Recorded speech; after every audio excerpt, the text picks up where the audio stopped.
کہا بھئی تم مقابلے میں آئے ہو نماز پیچھے پڑھتے ہو؟ کہا حضور مقابلہ تو تلواروں سے کر رہے ہیں پر ہمارا دل تو مانتا ہے نا کہ مصطفیٰ کا نواسہ بڑی شان والا ہے۔ حر بن یزید نے 3 نمازیں لشکر سمیت امام حسین کے پیچھے پڑھی ہیں، 3 نمازیں، ظہر عصر اور مغرب۔ پھر امام حسین کے سامنے شرائط پیش کی کہ آپ کو یہاں گھیر لیا گیا ہے، یہاں آپ بیعت کریں گے، یہاں جنگ کریں گے، 2 ہی باتیں۔ امام حسین نے فرمایا نہیں بھائی بیعت تو میں نہیں کرتا، اس کے علاوہ تم جو کہتے ہو میں کرنے کو تیار ہوں۔ اس نے خط لکھا، عبید اللہ ابن زیاد کو ایک بندہ دوڑایا پیچھے کوفے، چند میل پہ کوفہ تھا، کہا وہ نہیں مان رہے، کیا کرنا ہے؟ تو حسین ابن علی ہے، میں زیادہ دیر انہیں روک بھی نہیں سکتا۔ انہوں نے پیغام دیا حر بن یزید کو کہ کرنا کچھ بھی نہیں، ان کا پانی بند کر دو، بلیک میل کرو، کھانا پانی نہیں ملے گا، چھوٹے چھوٹے بچے ہیں، خود ہی مان جائیں گے۔ حضرت امام علی مقام کے بارے میں حر کے پاس جب یہ پیغام آیا تو حر کہنے لگا میری طبیعت نہیں مانتی حسین پر پانی بند کروں، دل نہیں مانتا۔ جب یہ لفظ کہے نا دوبارہ تو پھر عبید اللہ ابن زیاد نے عمر بن سعد کو 10,000 آدمی دے کے بھیجا، کہا حر بن یزید لچک دکھا رہا ہے حسین کے حق میں۔ ایک رے کا علاقہ تھا، بڑی وہاں فصل ہوتی تھی، لوگ کوشش کرتے تھے وہاں کا گورنر بننے کی، کوشش کرتے تھے۔ تو عبید اللہ ابن زیاد کہنے لگا تمہیں رے کی گورنری ملے گی، سب سے سرسبز و شاداب علاقہ، تمہیں وہاں کا گورنر بنایا جائے گا اگر حسین کے خلاف لڑو گے۔ یہ اتنی زبردست ہوتی ہیں گورنریاں کہ گورنریوں کے لیے لوگ نسل رسول کے خلاف بھی نکل آتے ہیں، یہ اتنی تگڑی ہوتی ہیں، اتنی جلدی وفاداریاں بدلتی ہیں۔ امام حسین کو روک لیا گیا، عمر بن سعد نے روک لیا۔ 1 محرم کو امام آئے، 7 محرم تا روکا گیا، 7 محرم کو پانی بند کر دیا۔ جانور پانی پیتے تھے، گھوڑے پیتے تھے، کتے پیتے تھے، لیکن مصطفیٰ کے گھرانے کو پانی پینے کی اجازت۔ 3 دن تک پانی بند رہا۔ 9 محرم کو عمر بن سعد نے اور لوگ بلائے۔ شمر ایک بڑا سخت آدمی تھا، سنگ دل بدبخت، جس نے حضرت علی اصغر کے گلے پر تیر مارا تھا، وہ اور لشکر لے کے آیا۔ رات کو کہنے لگا امام حسین رضی اللہ تعالیٰ عنہ سے کہ بس بڑا ہو گیا، یہ 9-10 محرم کی درمیانی رات، یا آپ جنگ کریں گے یا آپ بیعت کریں گے، 2 ہی باتیں۔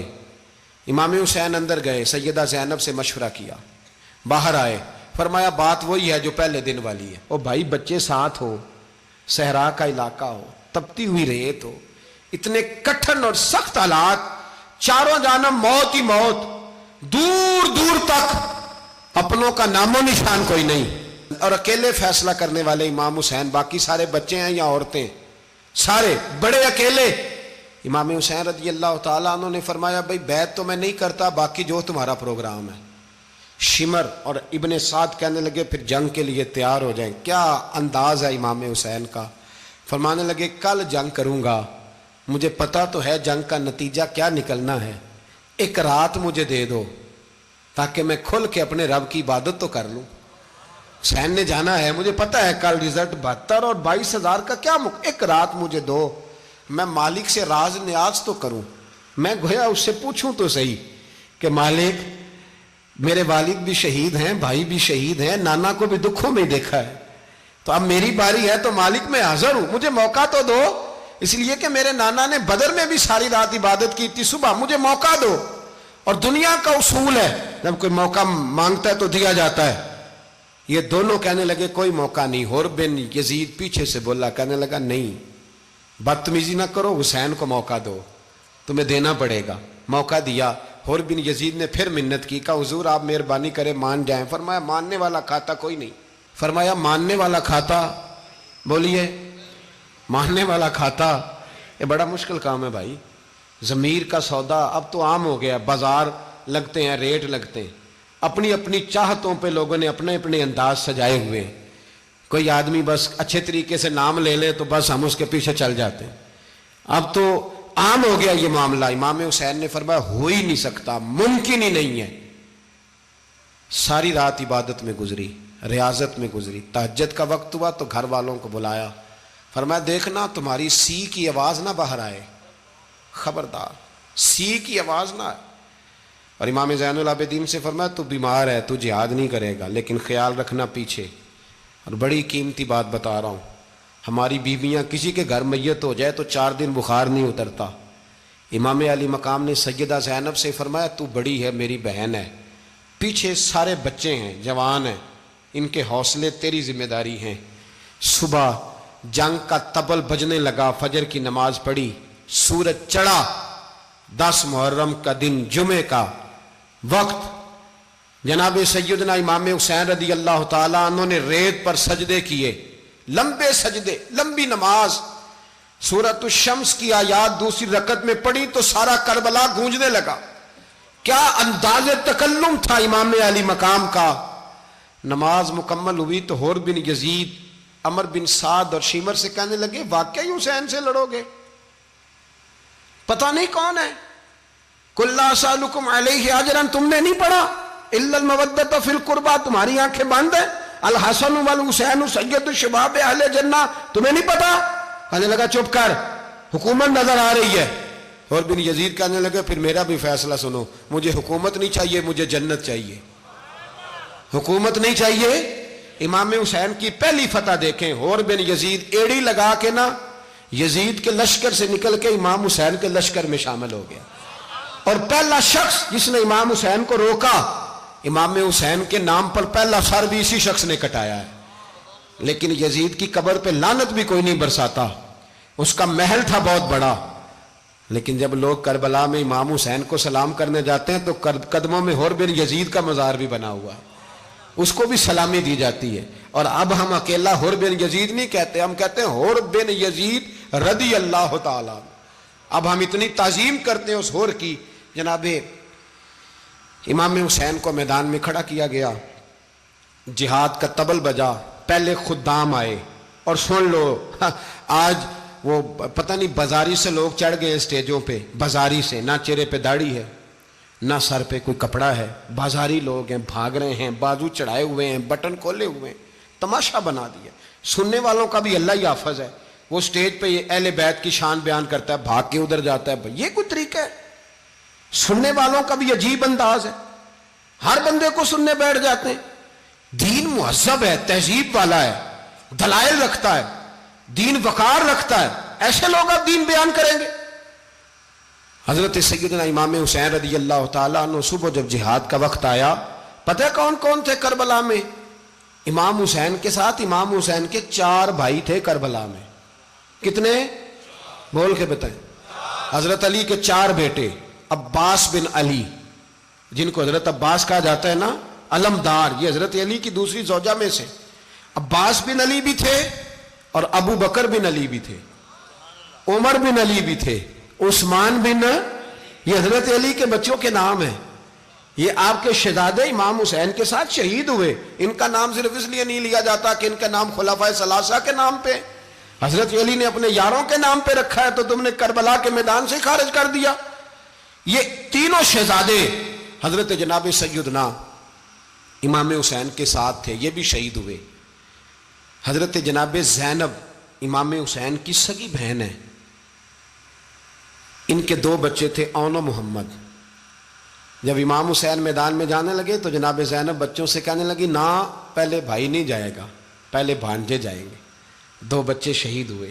حضرت قاسم بن حسن امام حسن کے بیٹے تھے، وہ جب میدان میں جانے لگے تو امام حسین نے کہا نہیں بھائی تو نہیں جائے گا، تو میرے بھائی کی نشانی ہے، میں جاؤں گا۔ تو حضرت قاسم بن حسن نے ایک تعویذ کھول کے دیا کہ ابا جی میرے والد نے کہا تھا جب بڑی مشکل آ جائے تو تعویذ کھول کے دیکھنا، تو آج بڑی مشکل آئی ہے تو میں نے تعویذ کھولا ہے، تو یہ دیکھیں کیا لکھا ہے، یہ تو رکا ہے، تعویذ ہے ہی نہیں۔ جب کھول کے دیکھا تو اس پہ لکھا تھا قاسم اگر حسین پہ کوئی کڑا وقت آ جائے تو بیٹا کے آگے آگے رہنا، اگر کڑا وقت میرے بھائی پہ کبھی آ جائے نا دیکھنا اس کے آگے آگے چلنا، اسے حسن کی کمی نہ محسوس ہو، پائیاں جہاں ساک نہیں کوئی جے وچ خار نہ ہوئے۔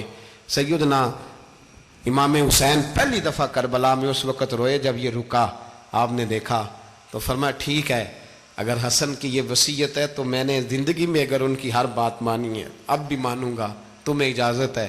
جناب قاسم بن حسن 16 سال کا جوان جب میدان میں نکلے تو ہائے ہائے پتہ نہیں کہاں سے آ گئی ہے۔ امام قاسم بن حسن جب میدان میں نکلے تو تبری سے لے کر علامہ ابو الاسناد صاحب سب کو پڑھ کے تو دیکھو، 3 دن کی پیاس ہے، شدید آزمائش ہے، دکھ ہیں، تکلیفیں ہیں، پھر بھی پہلی دفعہ جب میدان میں گئے ہیں واپس آئے ہیں 19 لوگوں کو قتل کر کے واپس آئے ہیں۔ 19 لوگوں کو ایک بار میں حضرت ایسے ہی تماشا بنا دیا ہے۔ مظلوم تھے وہ تو رو رہے تھے، ہر مقرر یہ کہہ رہا ہے کہ وہ تو بار بار کہ ابا پانی مل جائے، پانی آ جائے، ترس گئے۔ خدا کا خوف کرو، یہ دلیر لوگ تھے، ان کی باتیں آج بھی پڑھ کے دلیری پیدا ہوتی ہے، دلیری پیدا ہوتی ہے، دلیری۔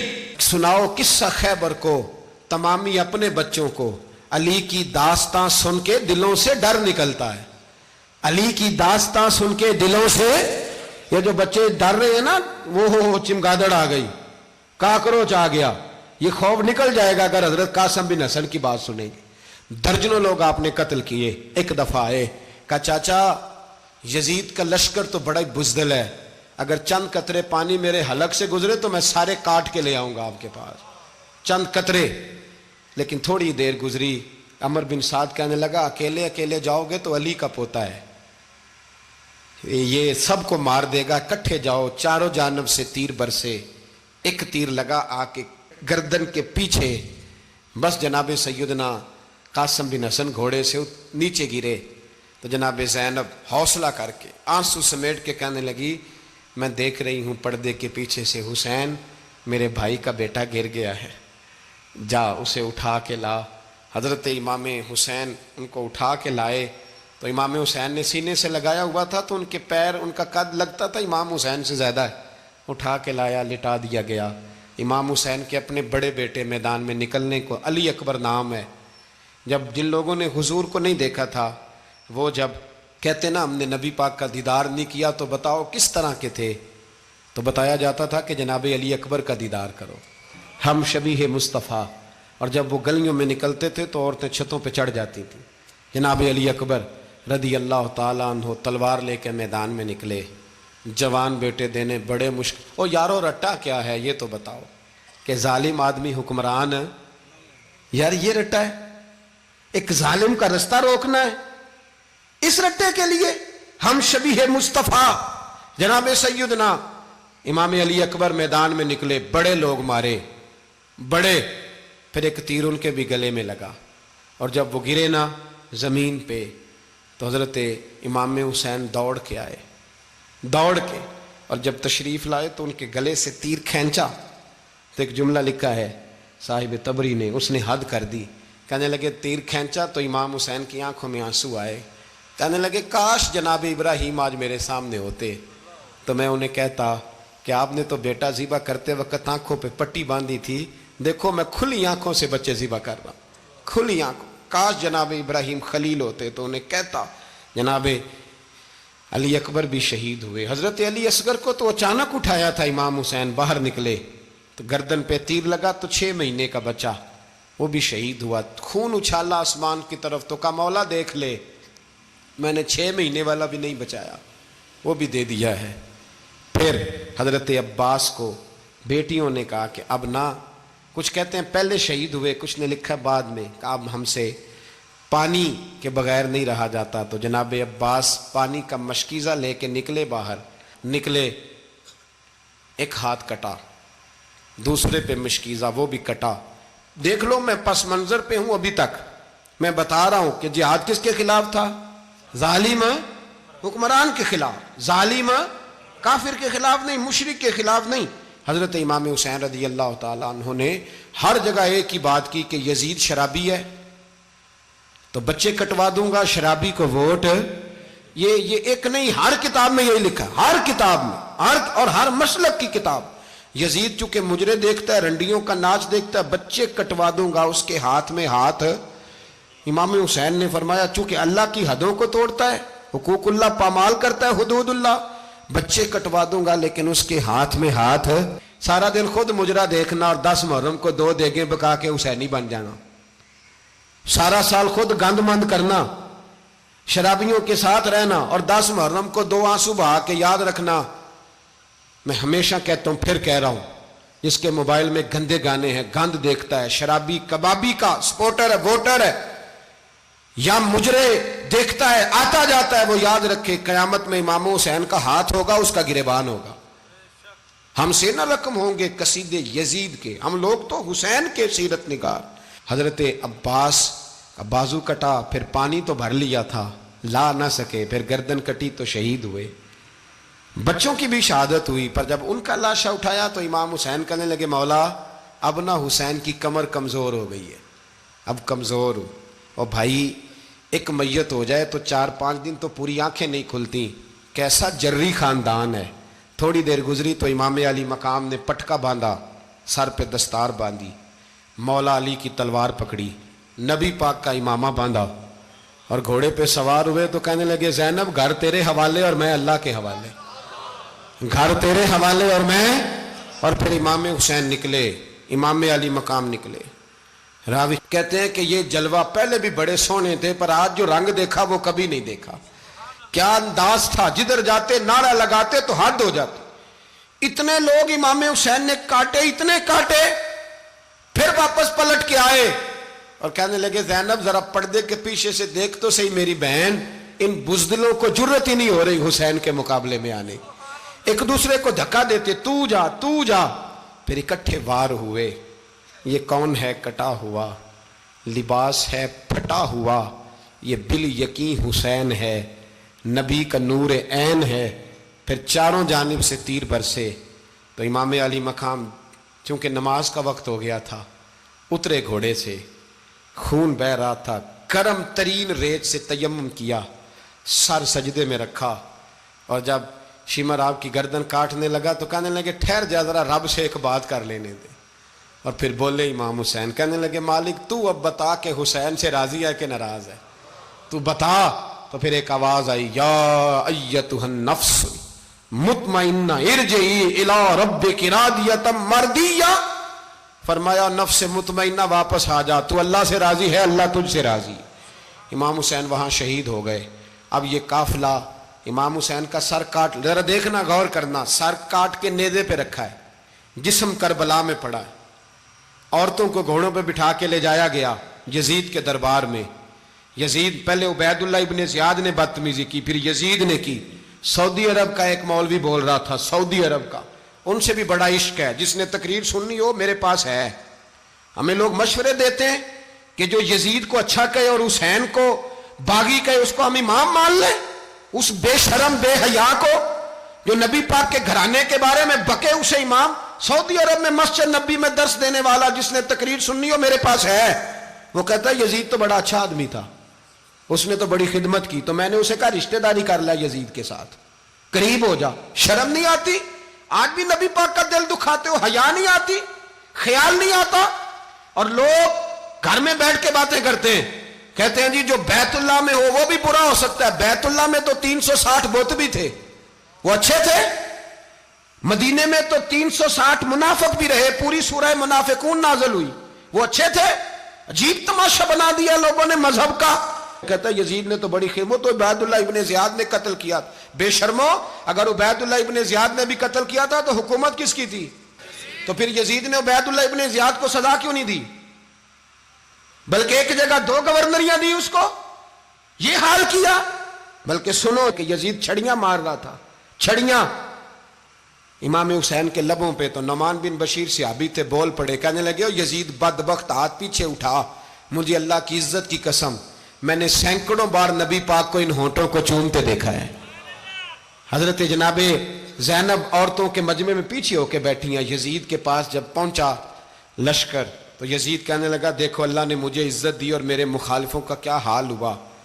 تو بی بی زینب بول پڑی، اتنے صدمے سہے پر آواز توانا ہے، جاندار ہے، جاندار۔ ہمارا کسی بندے سے جائیداد کا رٹا نہیں، ہم تو چاہتے ہیں امت اکٹھی ہو جائے، لیکن جو بندہ نبی پاک کی ماں کو دوزخی کہے، حضور کے باپ کو جہنمی کہے، یزید کو امیر المومنین کہے، اس کے ساتھ اتفاق رائے کر لیا جائے، یہ مذہب ہماری سمجھ میں نہیں آتا، بالکل نہیں آتا، قطعاً نہیں ہماری سمجھ میں آتا۔ کیسے اتحاد کر لیا جائے؟ یہاں تو میرے بھائی جو ہمارے ابا کا مخالف ہو اس سے اتحاد نہیں ہوتا، اور جو نبی پاک کے والد کو دوزخی کہے اس سے اتحاد ہو جائے۔ کہتے ہیں جی وہ جی اتنی فرقہ واریت ہو گئی، ہم کس مسجد میں جائیں؟ 60 پارٹیاں پاکستان میں رجسٹرڈ ہیں جو الیکشن لڑتی ہیں، کبھی کسی بندے کو ٹینشن نہیں ہوئی کہ کس کے پاس جائیں کس کے پاس نہ جائیں۔ کبھی نہیں کوئی بولا کہ اب وہ بھی کھڑا ہو گیا, وہ بھی, کوئی ٹینشن نہیں. مذہب کی باری ٹینشن ہو جاتی ہے. اتنا بڑا مذہب ہوتا ہے بھائی, غلط بندے بھی آ ہی جاتے ہیں بیچ میں, تھوڑا پہچان کے چلنا پڑتا ہے صحیح کون ہے اور غلط. اور یہی تو ہمیں امام حسین نے بتایا ہے کہ مذہب کے اندر ہی تم نے شناخت کرنی ہے کہ بندہ ٹھیک کون ہے اور بندہ غلط. یہی تو کربلا ہے, یہی تو امام حسین نے بتایا, کفر اسلام نہیں, حق اور باطل.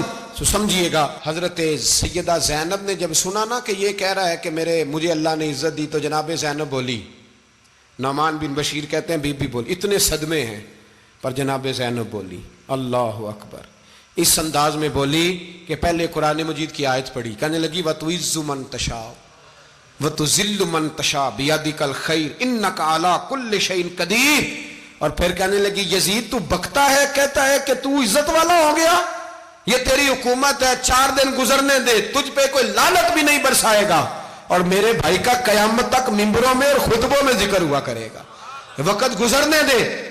جب جناب بی بی زینب بول رہی تھی تو حضور کے ایک نابینا صحابی پاس بیٹھے تھے, جناب نعمان بن بشیر کا ہاتھ ہلایا, ہلا کے کہنے لگے کیا علی آ گئے؟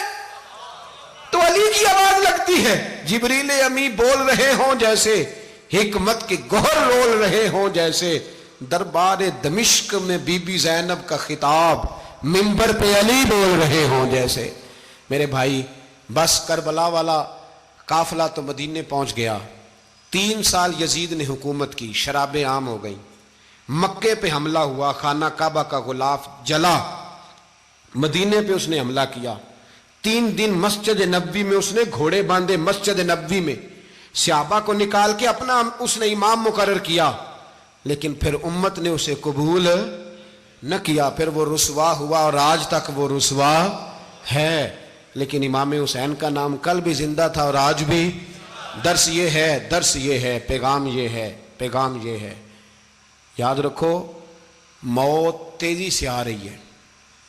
ہمارے ساتھ والے دائیں بائیں والے سب چلے گئے, اسی طرح نمبر لگے گا, ایک دن اعلان ہوگا. ضمیر کے قیدی بن کے زندگی نہ گزارو, بالکل نہ گزارو. یہ تھوڑی سی زندگی ہے, دنیا سجن المومن. حق بات کرو, حق پہ ڈٹنا سیکھو, دین سمجھو. خبردار, رسول پاک صلی اللہ علیہ وسلم کے دین میں ظالم, جابر, فاسق, فاجر کی کوئی گنجائش قطر نہیں ہے. اپنے آپ کو سمیٹو, اپنے آپ کو سنبھالو, دین میں اپنا کردار ادا کرنے کی کوشش کرو. دین طلب کرتا ہے ہم سے کہ ہم نے دین کو کیا دیا ہے. امام حسین نے سارا گھرانہ دین کے لیے دے دیا. ہمارا جو بچہ کسی کام کا نہیں رہتا اسے مدرسے داخل کراتے ہیں. ہم نے دین اتنا کمزور کر دیا ہے کہ عالم اگر شور نہ کریں, زور نہ کریں, گھٹن والا ماحول ہو گیا. مذہب کی پوزیشن کمزور کر دی. اب جہاں تک اس بات کا تعلق ہے جی فرقے ہو گئے, تو میرے بھائی یہ کوئی اتنی خطرناک بات ہے, یہ کوئی اتنا مشکل معاملہ نہیں ہے. یہ تو امام حسین نے بتا دیا تھا کہ یزید کے طور پر ایک غلط فرقہ کھڑا ہو گیا ہے, لہذا اس کا مقابلہ کرنا ہے. اس میں کوئی بری بات ہے, لیکن ایک سبق ہے بزرگوں کا کہ اگر سچی بات بھی نہیں کرنی تو پھر اس منبر کا حق ادا نہیں ہوتا. جو سچ بولے وہ حسینی ہے, جو ظالم کے سامنے کھڑا ہو جائے وہ حسینی ہے. جو مصلحت کوش ہو, جو کہے ٹائم نہیں, گراؤنڈ ریالٹی نہیں, حالات نہیں, طبیعت نہیں, موقع نہیں, تو ابھی امام حسین کے پیغام کو نہیں سمجھا. میں بہت سارے بزرگوں کا نام اس لیے نہیں لیتا کہ لوگ ایسے نہ کہیں کہ کسی کا نام کیش کرایا جا رہا ہے, لیکن میں نے سارے مناقب پڑھے ہیں. میری لائبریری میں کتابیں ہیں, میں پڑھتا رہتا ہوں, میں سفر میں بھی ساتھ رکھتا ہوں. لیکن حضرت شیخ عبدالصبور بیگ منشور ہزاروی کا شعر امام علی مقام کے مقابلے میں اس طرح کا ہے کہ مجھے سارے شاعروں سے زیادہ وزنی محسوس ہوتا ہے. انہوں نے کہا تھا اس شاہ مشرقین کی, اس نور عین کی, مطلوب ہے جہاں کو قیادت حسین کی. دیکھیے ذرا حسن. اور ہر سو یزیدیوں کا زمانے میں زور ہے, ایک دو جگہ پہ نہیں, ہر سو یزیدیوں کا زمانے میں زور ہے. منشور آج پھر ہے ضرورت حسین کی, آج پھر ہے ضرورت ہے, آج لوگ حسینی بنے امام حسین کے نقش قدم پر. وہ کہتے ہیں زور ہو گیا یزیدیوں کا, یہ ہمارے بزرگ ہمیں بتا گئے. مسجد کی طرف توجہ کرو, اپنے بچوں کی نگہبانی کرو.